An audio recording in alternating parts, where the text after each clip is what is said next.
C'est la 6e étape du Tour d'Italie. 160 km au programme entre Grotte di Frassassi et Ascoli Piceno, avec une arrivée difficile qui pourrait déjà plaire aux favoris du classement général qui se sont pour certains dévoilés lors de l'arrivée de Sestola. C'est ce jour-là qu'Alessandro De Marchi avait pris les commandes du classement général. Pour rappel, devant Do Dombrowski, mais l'Américain a chuté et a quitté la course, tout comme Mikel Landa, victime d'une fracture de la clavicule hier. Regardez ce profil qui se présente devant les coureurs. Le départ a été donné sur le sec, il faisait soleil, mais ça ne va pas durer. 6 coureurs sont à l'avant, dont le français Simon Guglielmi. On retrouve également Cataldo, Gino Madère et Matej Mohoric. En contre 2 coureurs, Bauke Mollema et Geoffrey Bouchard, mais durant très longtemps, ils les ont chassés. Finalement, les 6 de devant ont abdiqué et les laissé rentrer. D'ailleurs, Geoffrey Bouchard a pris le maximum de points dans la première difficulté du jour. C'est à ce moment-là que derrière, un gros coup d'accélérateur a été mis par la formation Ineos Grenadier, avec notamment Filippo Ganna et Jonathan Castroviero. On retrouve également Moscone Puccio à l'avant de ce peloton et presque une tentative de bordure en altitude. Dans la descente technique et mouillée, Bettiol, Ciccone et le français Romain Bardet prennent la poudre d'escampette. Ça ne va pas déranger la formation Ineos qui continue son gros tempo en tête de peloton. Et ils vont ramener à la raison le groupe Bardet et le reste de l'échappée matinale qui ont été distancés par un quatuor. Un quatuor où ne figure plus Matej Mohoric. Au pied de l'ascension finale, le Slovène s'est écarté après un excellent travail pour son équipier Gino Madère. Le Suisse qui va d'ailleurs partir seul en tête, alors que derrière, une scène surréaliste que l'on n'aime pas voir, que l'on n'aimerait jamais voir. Une voiture de la formation Bike Exchange a percuté Peter Cyril, coureur de Deceuninck Quick-Step, qui va tout de même finir l'étape. On espère que ça va aller pour lui. Gino Madère qui s'isole en tête de la course à 3 km de l'arrivée. Il distance Cataldo notamment, alors que derrière ça bouge avec Daniel Felipe Martinez, le Colombien de la formation Ineos, qui est le premier à faire bouger ce groupe des favoris. Astana et Deceuninck Quick-Step regardent, ils vont continuer leur train sans forcément réagir.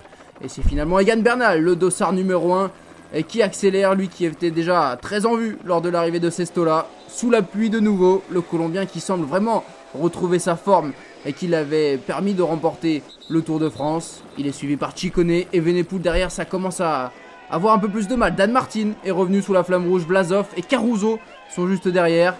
Mais à l'avant, Gino Madère va aller chercher une superbe victoire d'étape. Lui qui était passé tout près sur Paris-Nice, repris dans les derniers hectomètres par un certain Primož Roglic. Aujourd'hui, pas de problème pour Gino Madère. La victoire est à lui. Le Suisse s'impose derrière. Le sprint pour la deuxième place avec Egan Bernal qui va franchir la ligne en premier devant Dan Martin et Remco Evenepoel.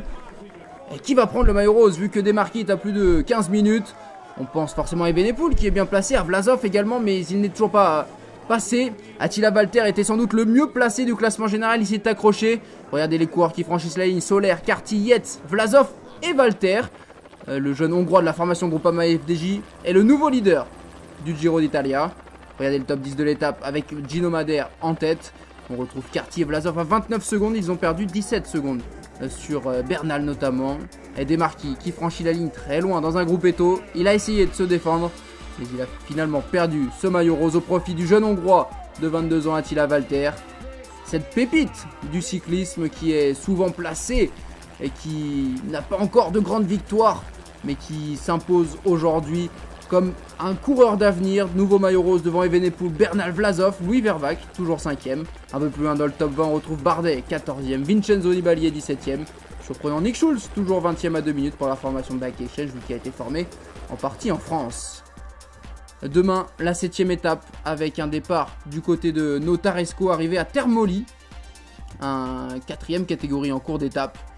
Et ensuite, quelques difficultés tout de même, ça ne sera pas tout plat, bien que le final le long de la mer devrait favoriser un regroupement. Mais attention, du côté de Termoli, le final n'est pas facile. Peut-être que des punchers pourraient en profiter, tirer leur épingle du jeu, ou bien des sprinters solides, comme un certain Peter Sagan.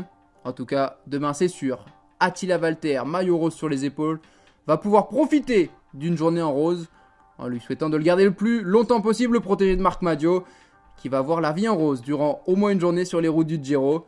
Un rêve d'enfant.